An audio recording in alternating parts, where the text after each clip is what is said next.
Samsung জে6 plus এই mobile ফোনটির পাওয়ার বাটনে কাজ করে না। তো এটার পাওয়ার বাটনটা আমি চেপে ধরতেছি। এই যে দেখুন ফোনটা চালু হচ্ছে না। তো এই ধরনের ফোনগুলোর পাওয়ার বাটন বা যেকোনো কাজ করতে গেলে এই উপর থেকে ডিসপ্লেটাকে খুলতে হয়। তো এই ধরনের ডিসপ্লেগুলো খোলাটা খুবই একটা কষ্টসাধ্য। যদি ভেঙে যায় তাহলে মুশকিল। কাস্টমারকে গ্যারান্টি দিয়ে কখনোই এই ধরনের কাজগুলো করা যাবে না। কারণ এগুলো রিস্ক নিয়ে করতে হয় এবং কাস্টমারের কাছে বলে কাজগুলো করবেন। এই যে দেখুন আমি উপর দিয়ে হিট দিচ্ছি, হিট দিয়ে আমি এটাকে খুলে নেব। তো এটা ২ ভাবে খোলা যায়। হটগান দিয়ে হিট দিয়েও খোলা যায় বা টাচ চেপানোর যে মেশিনগুলো থাকে ওটা দিয়েও খোলা যায়। তো আমি আস্তে, আস্তে হিট করে নিচ্ছি চারিদিকটা আটাটা নরম হওয়ার পরে। এই ধরনের কোনো কিছু ফ্ল্যাট দিয়ে আস্তেভাবে আলতো করে একটু চাপ দিতে হবে। বেশি জোরে দেওয়া যাবে না, আস্তে করে। তারপরে একটা ভিজিটিং কার্ড বা যেকোনো ধরনের ফ্ল্যাট দিয়ে আস্তে, আস্তে এভাবে চাপ দিয়ে আটাটাকে রিমুভ করে নিতে হবে। এই যে দেখুন আমি আস্তে, আস্তে করতেছি। খুবই ধৈর্য সহকারে কাজগুলো করতে হবে। কারণ এটা নিচের দিকে রিবন আছে। যদি কখনো রিবনের দিকে লেগে যায় তাহলে ছিঁড়ে যাবে। দেখবেন জরিমানা খাইতে হবে। যেহেতু এই ডিসপ্লেটার মধ্যে আগে থেকে একটু ফোঁটা, ফোঁটা বা কালো, কালো দাগ আছে। তো আমি এইজন্যই হটগান দিয়ে খুললাম এটা। এই যে দেখুন। আস্তে করে আমি এটাকে খুলে নিলাম। যদিও বা ডিসপ্লেটায় কিছুটা হলেও দেখা যায়। তো আমি যতটুকু চেষ্টা করা যাচ্ছে যে ডিসপ্লেটাকে ভালো রেখে কাজ করার জন্য। তারপরে আমি এটাকে খুলে নেওয়ার পরে যে স্ক্রুগুলা থাকে, স্ক্রুগুলা আস্তে, আস্তে খুলে নিতে হবে। এটার মধ্যে অনেকগুলো স্ক্রু ব্যবহার করছে। কারণ এই যে দেখুন প্রত্যেকটা সাইড দিয়ে এমনভাবে স্ক্রু দিয়ে দিছে যে খায়া না খায়া শুধু স্ক্রুগুলোই বসাইছে ওরা। এই যে দেখুন আমি এটাকে খুলে নিচ্ছি। প্রত্যেকটা স্ক্রু খোলা হয়ে গেলে হাউজিং থেকে মাদারবোর্ডটা আলাদা করে নেব। দেখুন আমি আস্তে করে চাপ দেবো এখন প্রত্যেকটা স্ক্রু খুলে গেছে। এভাবে চাপ দিয়ে আমি এটা আলাদা করে নেব। ২ টা পার্ট করে নেব। এই যে দেখুন পার্টটা খুলে গেল। তো এটার মধ্যে মাদারবোর্ড লেগে আছে। তো মাদারবোর্ডটা খোলার দরকার নেই। এটা এই অবস্থায় থাকবে। তো আমরা যে ব্যাক পার্টটা খুললাম ওই ব্যাক পার্টটাতে কাজ করতে হবে। যেহেতু পাওয়ার বাটনের কাজ। এই যে দেখুন এই পাশে পাওয়ার বাটনের কাজ। তো এটাই যেহেতু কাজ করে না তো এটাকে আমরা খুলে দেখব কেন কাজ করে না। এর ভেতরের মধ্যে সুইচগুলো আছে। এই সুইচগুলো নষ্ট হয়ে যায়। এই কারণে কাজ করে না। তো আমি ২ পাশে ২ টা স্ক্রু আছে, স্ক্রু ২ টা খুলে নেব। নিয়ে আমি দেখব যে কোথায় থেকে প্রবলেমটা।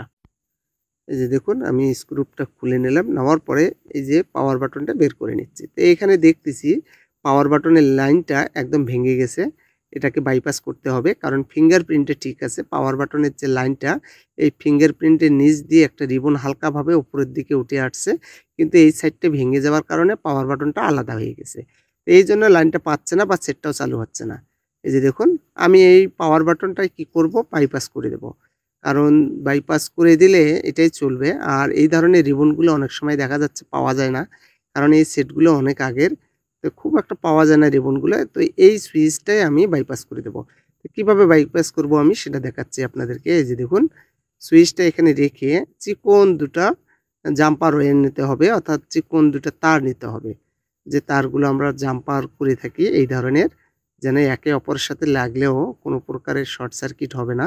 এই ধরনের তারগুলো। এই যে দেখুন আমি সুইচটার মধ্যে লাগিয়ে নিলাম। এবার অপর পিসটাও একটা তার লাগাইতে হবে। এপাশে একটা লাগাইলাম, এপাশেও একটা লাগাইতে হবে ২ টা তার। ২ টা তার সুন্দরভাবে লাগানোর পরে এটা মজবুতভাবে কাজটা করতে হবে। কারণ এটা কখনো ছিঁড়ে যদি না যায় সেই দিকে খেয়াল রাখতে হবে। তো ২ পাশে ২ টা তার লাগিয়ে নিলাম। এরপরে কি করতে হবে একটু গাম লাগিয়ে নিতে হবে। গাম লাগানোর পরে এই জায়গাটার মধ্যে বসিয়ে দিতে হবে। তো আমি গাম লাগিয়ে নিছি। এটা আমি দেখাইলাম না আপনাদেরকে। এই যে দেখুন আপনারা চাইলে দেখতে পারবেন। ভিডিওটা যেহেতু লং হচ্ছে এই কারণে। এই যে দেখুন আস্তে করে এটা বসিয়ে দিতে হবে এখানে। তা আমি এটাকে বসিয়ে দিচ্ছি। এই যে আলতোভাবে দেওয়ার পরে ২ পাশে যে স্ক্রু ২ টা থাকে যেটা বডি, এই বডিটার যে ২ পাশের সাপোর্টটা এটাও লাগিয়ে নিতে হবে। তো আমি এখানে হালকাভাবে বসিয়ে দিলাম। দেওয়ার পরে চাপ দিয়ে দিচ্ছি এখানে। এরপরে স্ক্রু ২ টা এখানে লাগিয়ে নিতে হবে। কারণ এই স্ক্রু ২ টাই সাপোর্ট ধরে থাকে এবং পাওয়ার বাটনটা চাপলে এই জায়গাটার মধ্যে আসিয়ে লাগে তারপরে কাজ করে। এই যে দেখুন আমি স্ক্রু একটা লাগিয়ে নিলাম। অপর পৃষ্ঠে আরেকটা স্ক্রু লাগিয়ে নেব। এই কাজগুলো ধৈর্য সহকারে করতে হয়। কারণ সবচাইতে বড় কথা ধৈর্য নিয়ে যদি করা যায় সঠিকভাবে কাজগুলো হয়ে যায়। এরপরে একটু আরেকটু গাম লাগিয়ে নিচ্ছি। তারটা যে পাশে যাবে। কারণ এই তারগুলো নড়াচড়া করলে ছিঁড়ে যাবে, দীর্ঘস্থায়ী হবে না, টেকসই হবে না। এই কারণে আমি আটাটা লাগিয়ে নিচ্ছি। এখানে সুন্দরভাবে চাপ লেগে বসে থাকবে। কোনো ধরনের প্রবলেম হবে না। এই যে দেখুন রিবনের উপর দিয়ে হালকাভাবে আমি একটু আটা দিয়ে এর উপর দিয়ে বসিয়ে দিলাম। তারপরে ঘুরিয়ে, ঘুরিয়ে যে তারগুলো থাকে এখানে নিয়ে এসে লাগিয়ে দিতে হবে। এই যে দেখুন দেখা যাচ্ছে কিনা তা জানি না, তবে আমি একটু জুম করে দেখাচ্ছি আপনাদেরকে। একটু জুম করে নিচ্ছি। এরপর বাড়তি যে তারগুলো থাকে এটা আমি কেটে দিচ্ছি। এই যে দেখুন আমি বাড়তি তারগুলো রাখলাম না, কেটে দিলাম। দেওয়ার পরে এখানে কি করতে হবে, উপরের যে দুটো লাইন আছে এই দুটাই কিন্তু পাওয়ার সুইচের লাইন, একটা নেগেটিভ আর একটা পজিটিভ। এই যে আমি জুম করে দেখাচ্ছি আপনাদেরকে। এই যে সব উপরের দিকে যে মাথাটা, এটা একটা বডি আছে আর একটা আছে পজিটিভ লাইন, একটা পজিটিভ একটা নেগেটিভ লাইন। এখান থেকে আমি প্রথম লাইনটা লাগিয়ে নিলাম, তো দ্বিতীয় লাইনটাও আমি লাগিয়ে নিচ্ছি। এই যে দেখুন এটা খুবই ছোট জিনিস, তো আমি লাগিয়ে নিচ্ছি এখানে, সোল্ডারিং করে লাগিয়ে নিলাম, কাজটা হয়ে গেল। এরপর যে তার দুটো থাকে এটা ভালোভাবে বসাইতে হবে এখানে। এই যে দেখুন এখানে ভালোভাবে বসিয়ে দিচ্ছি যেন ছিঁড়ে না যায়। এই যে দেখুন সুন্দরভাবে বসে গেছে এটা। তো এরপরে কি করতে হবে, যে মাদারবোর্ডটা আমি খুললাম ওই পার্টটা এখানে বসাইতে হবে, কারণ বসিয়ে দেখব যে কাজ করে কিনা। যেহেতু কাজ করছে তো 100% এটা কাজ করবে। তো আমি মাদারবোর্ডটা এখানে বসিয়ে নিচ্ছি মাদারবোর্ডটা এখানে। আস্তে করে বসাইতে হবে, কোনো জোরে চাপ দেওয়া যাবে না, কারণ এই পাউডগুলো খুবই পাতলা হয়ে থাকে, নইলে আবার ফির ভেঙে যাবে, ভেঙে গেলে সমস্যা হয়ে যাবে। যে দেখুন আমি সুন্দরভাবে এখানে বসিয়ে দিলাম, বসে গেছে।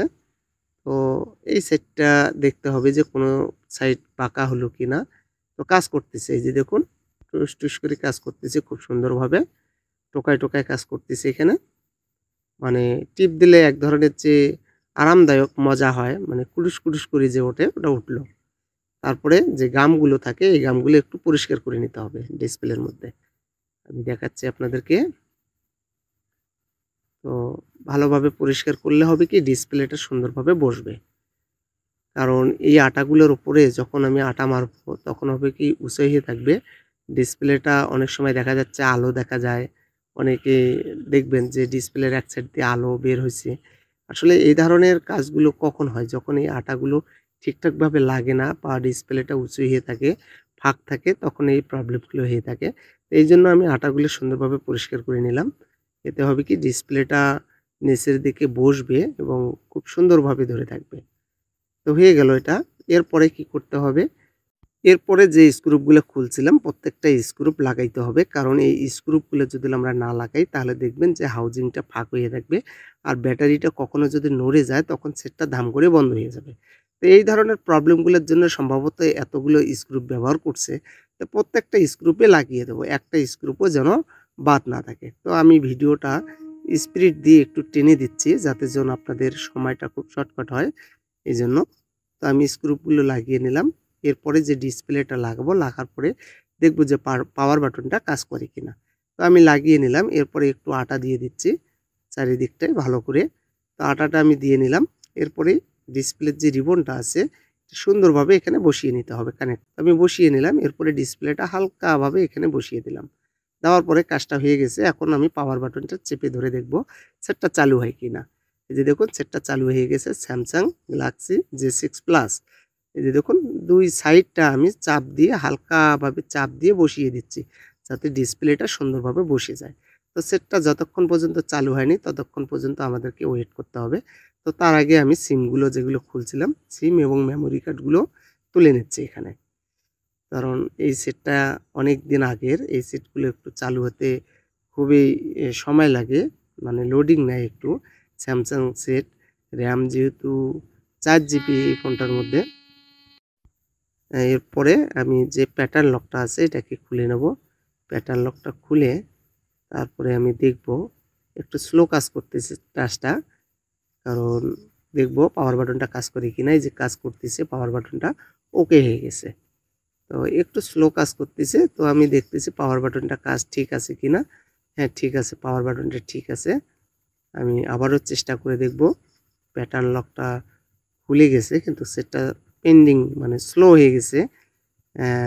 হোম স্ক্রিনে আসতে একটু সময় নিচ্ছে।